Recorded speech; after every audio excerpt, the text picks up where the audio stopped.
Hello everybody, कैसे हैं आप लोग। सर्दियाँ बहुत ज़्यादा पड़ रही हैं, इसलिए आप सभी लोग अपना ख्याल रखिए।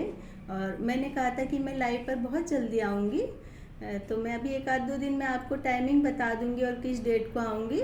तो जिसने भी मुझे सब्सक्राइब नहीं कर रखा है वो सभी मुझे सब्सक्राइब कर लें, क्योंकि नोटिफिकेशन आ जाएगी टाइमिंग की भी और डेट की भी। तो आज मैं कुछ आपको जो बताने जा रही हूँ वो साइबर क्राइम के बारे में बताने जा रही हूँ, क्योंकि जो साइबर क्राइम है दिन पर दिन बढ़ते जा रहे हैं। और जैसे जैसे भी हमारी सेफ्टी के लिए कोई कानून बनते हैं, तो जितने कानून बनते हैं उससे ज़्यादा अपराध बढ़ जाते हैं। तो इन अपराधों को रोकने के लिए भी हमको ही कुछ करना पड़ेगा, क्योंकि जब हम जो सुविधाएं मिलती हैं इनका यूज़ करते हैं, तो हमें यह भी ध्यान रखना चाहिए कि हम किस तरह से इन सुविधाओं का यूज़ करें। तो आप यदि व्हाट्सएप पर रहते हैं, फेसबुक पर रहते हैं, तो आप यदि जिन लोगों को भी अपने ग्रुप में शामिल करते हैं, तो वो ग्रुप वाले जो हैं वो आपके सभी जानने वाले होने चाहिए। और उसके बाद भी आप इस तरह से कोई अपनी पर्सनल बातें शेयर ना करें जो कि सभी को पता चल जाए, क्योंकि व्हाट्सएप पर और फेसबुक पर भी कई लोग तो ऐसे आपके जानने वाले होते हैं कि वो आपके लिए उचित नहीं चाहते हैं। तो मैं भी व्हाट्सएप फेसबुक पर हूँ, लेकिन मेरे ग्रुप में ऐसा कोई भी नहीं है कि जिससे मैं नहीं जानती हूँ। और यदि मैं जानती हूँ और मुझे ऐसा लगता है कि ये कुछ इनलीगल कर रहे हैं या फिर कुछ वीडियो वगैरह डालते जो कि मुझे नहीं पसंद आती है, तो जो मेरे अपने भी हो चाहे वो मेरे रिलेटिव भी हैं, मैं उन्हें हटा देती हूँ वहाँ से। बाकी अभी तक तो मेरे साथ ऐसा नहीं हुआ है। और आजकल साइबर क्राइम में क्या होता है कि जो हमारे जानने वाले होते हैं हम उन पर बहुत ज़्यादा भरोसा कर लेते हैं। और कई लोग, जैसे हमें रिलेशन में भी ट्रांसपेरेंट होना चाहिए, जिस तरह की बच्चों को अपने पेरेंट्स को सब कुछ बताना चाहिए, और जो हस्बैंड है उसे वाइफ को सब कुछ बताना चाहिए। मतलब कपल को भी एक दूसरे से सारी बातें शेयर करनी चाहिए। और आजकल मैं क्या देखती हूँ कि लोग मोबाइल पर 10-10, 15-15 पासवर्ड लगा करके रखते हैं। तो यदि इतने सारे आप पासवर्ड लगा करके रखते तो आपकी तो सेफ्टी वैसे ही ख़त्म हो गई, क्योंकि वैसे तो मोबाइल में एक पासवर्ड लगाना तो बहुत कंपलसरी होता है, लेकिन मैंने तो अपने मोबाइल पर पासवर्ड नहीं लगाया है, क्योंकि मेरा मोबाइल सभी लोग यूज़ करते हैं। और आपने यदि इतने पासवर्ड लगा रखे हैं तो आपकी तो सेफ्टी को खतरा हो सकता है। और आप जो भी कोई वीडियो देखते हैं, तो यदि आपको वो वीडियो अच्छी नहीं लग रही तो उसको क्लिक ना करें, या फिर आपको ऐसा लग रहा है कि इस वीडियो को देखने से आपका नुकसान पहुंच सकता है, तो आप उन वीडियो को इग्नोर कर दीजिए, क्योंकि ये तो कोई ज़रूरी नहीं है मोबाइल में कि जितनी भी वीडियो आएंगे आप उन्हें लाइक करेंगे, क्लिक करेंगे। तो आप अपनी सेफ्टी का ध्यान खुद ही रख सकते हैं।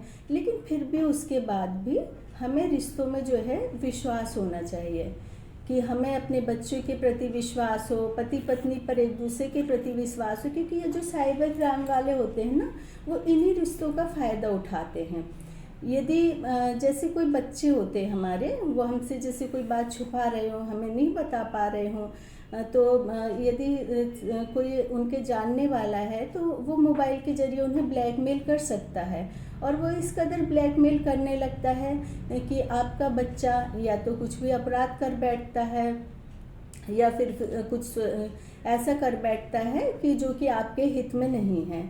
तो आपको अपने बच्चों के साथ में हमेशा मिलकर बैठ कर के पूछना चाहिए, और बच्चों को अकेले में मोबाइल नहीं देना चाहिए। और जो छोटे बच्चे हैं उन्हें तो बिल्कुल मोबाइल नहीं देना चाहिए, क्योंकि आजकल जो बच्चे मोबाइल पर गेम भी खेलते हैं, यदि 10 साल का बच्चा है तो वो 20 साल के बच्चों के हिसाब का गेम खेलता है। तो यदि बच्चा गेम खेलता है तो उसका दिमाग भी 20 साल के बच्चे की तरह डेवलप हो जाएगा, उसका दिमाग पढ़ाई में नहीं लगेगा, उसका जो दिमाग है वो क्रिमिनल माइंड में चला जाएगा। तो इस तरह से छोटे बच्चे से लेकर के बड़े तक जो अपराध की दुनिया है उसको ख़त्म करने की बजाय बढ़ाने की जो जिम्मेदारी है वो हम सब लोग ही मिल कर के लेते हैं।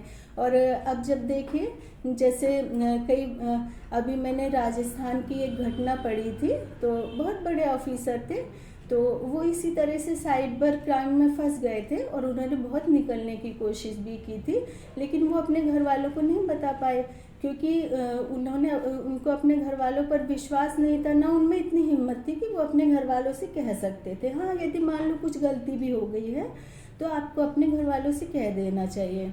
और उन्होंने अपने घर वालों से भी नहीं कहा, और जब वो उन्हें बहुत ज़्यादा परेशानी होने लगी तो उन्होंने सुसाइड कर ली। और इसी तरह से अभी मेरे यहाँ सेक्टर 23 की भी एक घटना हुई है कि जो एक लड़की थी, तो वह कुछ उनका प्रॉपर्टी वगैरह का मामला था, तो वो बहुत ब्लैकमेल कर रही थी 3-4 लड़कों को।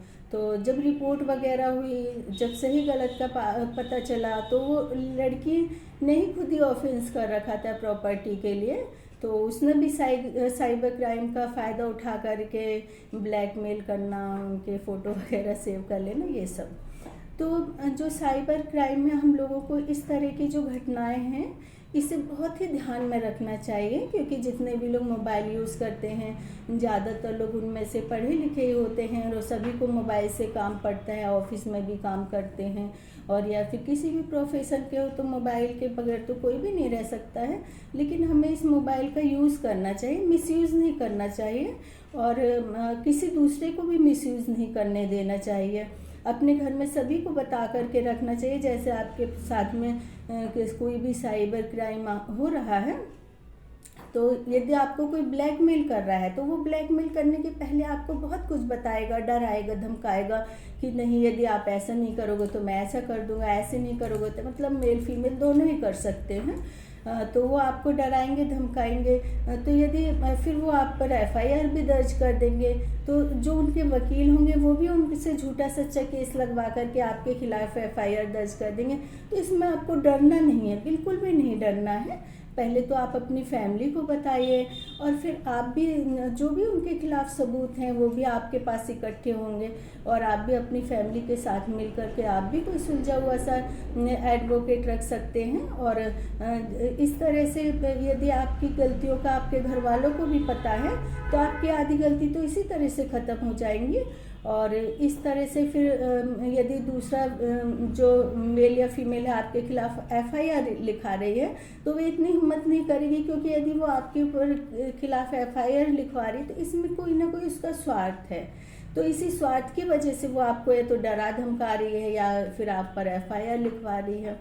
तो इस तरह से हमें थोड़ा बहुत सी सावधानी रखनी चाहिए। तो हमारी सावधानी रखने की वजह से हम साइबर क्राइम जो होता है हमारे ऊपर ना हो, हम इस बात से बच सकते हैं। और जो आजकल के जो नई जनरेशन के जो बच्चे हैं, जिन्होंने भी लॉ कर रखी है, जो भी एडवोकेसी कर रहे हैं, तो वो जो आर्गुमेंट वगैरह करते हैं और या फिर कोई केस लड़ते हैं, तो वो केस की तह तक नहीं जाते हैं बिल्कुल भी। हाँ, किसी ने हमारे पास फाइल दी, फाइल में से हमने पढ़ लिया, फिर हम कोर्ट में चले गए, हमने जो है बहस कर दी। तो इस तरह से नहीं होता है। जब आपने इतना मेहनत करके एडवोकेसी की है, आपके पास कोई फाइल आती है, तो पहले आप उस फाइल को अच्छी तरह से पढ़िए और उसमें देखिए कि क्या केस है। कई बार ऐसा होता है कि आप उनके अपोजिट में भी बोल देते हैं आर्ग्यूमेंट करते समय, तो आप अब तो मोबाइल में आराम से रूलिंग निकाली जा सकती है। पहले के जो वकील हैं उनके पास तो 30 साल पहले से बुक्स इकट्ठी करते रहते थे अपनी।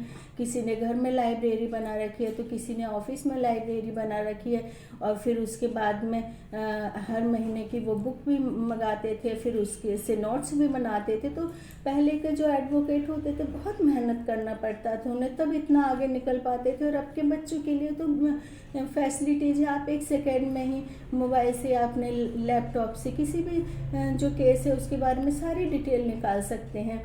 और जैसे ऐसा लग रहा है कि कोई दहेज का केस है, किसी के ऊपर कोई आपके पास क्लाइंट आया है, उस पर गलत केस लग गया है, या फिर चोरी का, मर्डर का कोई भी गलत केस लग गया है, तो पहले आप उसको फाइल को मंगाइए, फिर उसमें से फाइल में देखिए कि क्या क्या इनके फेवर में जाता है। फिर आप देखिए कि वो रूलिंग कहाँ की है, रूलिंग देखिए यदि कहीं पर कोई भी स्टेट में कोई भी या फिर कोई भी डेट को किसी भी सन में यदि उस केस में कई बार ऐसा होता है कि उस फेवर की रूलिंग निकल आती है, जिससे कि हम अपने क्लाइंट को बचा सकते हैं। तो आप इस तरह से मेहनत कीजिए। आप बिल्कुल भी ऐसा नहीं कीजिए कि हाँ किसी ने फाइल हमें ला करके दी और हम एकदम वकील बन गए। ऐसे वकील नहीं बनते। वकील बनने के लिए थोड़ा थोड़ा करके बहुत मेहनत करनी पड़ती है।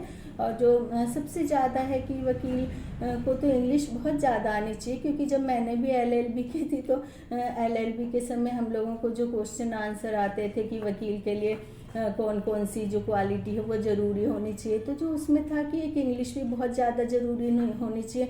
तो इंग्लिश के लिए आपको कोई इंग्लिश स्पीकिंग कोर्स करने की ज़रूरत नहीं है। जो आपके पास लॉ की बुक है, आप लॉ की बुक लीजिए और उनको पढ़िए, उसमें से नोट्स बनाते रहिए और फिर जो बहस होती है उसे देखिए।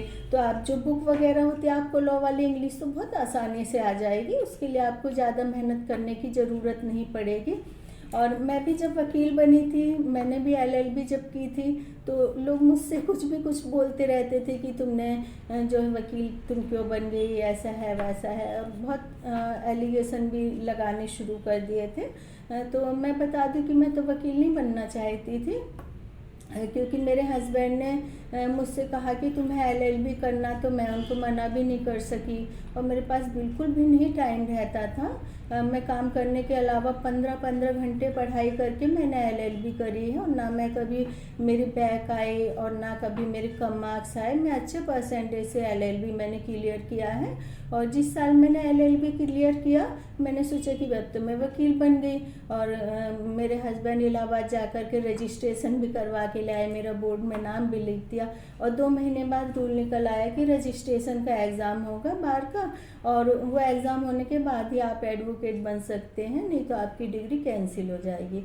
तो मैं 2 साल तक तो वैसे ही वेट करती रही कि शायद कोई रूल आए और ये जो नया रूल बना है वो चेंज हो जाए, लेकिन ऐसा नहीं हुआ। फिर मैंने बार का एक बार एग्ज़ाम दिया तो मेरा नहीं हो पाया, क्योंकि मेरे पास कोई बुक्स नहीं थी और ना ही मेरे पास में कुछ गाइड वगैरह थी जिससे मैं पढ़ के तैयारी कर पाती, ना मेरे पास टाइम था। लेकिन लास्ट टाइम फिर मैंने अपने बेटे से कहा कि उस समय फिर फार्म भरना था, तो मेरा बेटा बोल रहा नहीं मम्मी अब आप फार्म नहीं भरना, और हस्बैंड ने भी मना कर दिया कि नहीं हाँ अब रहने दो, अब जब कभी 5 साल 6 साल में मैं अच्छे से तैयारी करा दूंगा तब भर देना। तो मैंने अपने हस्बैंड को नहीं बताया और अपने बेटे से बोल करके मैंने फार्म भर दिया। और उसी साल में बहुत ज़्यादा ही मुश्किल आया था जो पेपर थे, लेकिन उस साल मैंने क्लियर कर लिया। और मैं एकदम अब वैसे ऐसा नहीं है कि मेरा रजिस्ट्रेशन नहीं हुआ, क्योंकि रजिस्ट्रेशन नहीं होता आप वकील तो कहलाते, लेकिन आप कहीं भी वकालत नहीं कर सकते हैं। तो जो भी कई लोगों को मेरे बारे में यही दुविधा थी कि एडवोकेट तो है नहीं, इसके हस्बैंड ने कहीं से फर्जी सर्टिफिकेट ले करके दे दिए। तो आपको जितना भी देखना कि मेरे कहाँ फर्जी सर्टिफिकेट है, मैं कहाँ बिना मेहनत के आगे बढ़ी, जो कुछ ही मुझसे पूछ सकते हैं। लेकिन मैं एडवोकेट नहीं बनना चाहती थी, क्योंकि मैं घर में रह कर ये घर के काम काज करना और फिर बच्चों की देखभाल करना, मेरी यही लाइफ की सोच थी। क्योंकि यदि मेरे को LLB करना होता तो मैंने शादी के पहले BA करने के बाद ही कर लिया होता, क्योंकि जो मेरी मैडम वगैरह थी और जो हमारे आस पड़ोस की भी थी आंटी, वो भी यही बोलती थी कि तुम LLB कर लो, क्योंकि मैं डिबेट कंपटीशन में रहती थी और जो मेरे डिबेट के टॉपिक होते थे वो भी हमेशा लेडीज़ के फेवर में होते थे। लेकिन मेरे कोई ऐसे टॉपिक नहीं होते थे कि मैंने 2 पेज बोल दिया, 3 पेज बोल दिया और मेरे जो टॉपिक का कोई मतलब ही ना निकले। हाँ, बहुत थोड़ा बोलती थी, लेकिन उसमें मैं खास ही अपने मैटर में रखती थी। तो लेकिन मुझे LLB करके वकील तो बिल्कुल भी नहीं बनना था। हाँ, मेरे हस्बैंड ने कहा मुझसे, तो मैंने LLB कर लिया और बन गई वकील। हाँ, और यदि मेरे हस्बैंड के पास चैम्बर नहीं होता और एडवोकेट नहीं होते, तब मेरे हस्बैंड मुझसे बोलते भी कि LLB करो, तो मैं नहीं करती और ना ही मैं वकील बनती। क्योंकि आप सभी का जो अपना फैसला है ना, वो खुद से ही करना चाहिए। दूसरा यदि आपको कह रहा, हाँ यदि आपको लगता है कि मैं ऐसा करूँ, तभी आपको करना चाहिए, क्योंकि हम सभी अपने फैसले लेने के लिए स्वतंत्र हैं। तो हमको जो भी फैसले लें लाइफ में सोच समझ के ही लेना चाहिए।